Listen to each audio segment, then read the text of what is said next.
Alright, good morning mga boss. Another video, another review. May pinadala sa atin ang KastKing. Ito yung affordable innovation. KastKing Brutus 2000 series.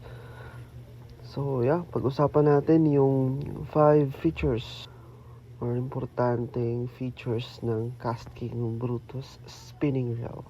Let's go! So the box comes up with the reel itself. May sticker from KastKing. Wow!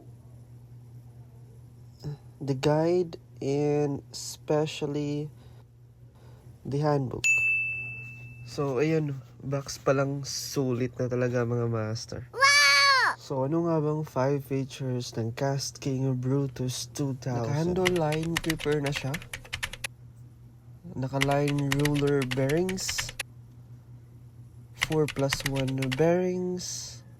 Naka-PVC handle na yung grip. At napaka-importante, up to 8 to 5 kilogram of max drag. Alright, panalo.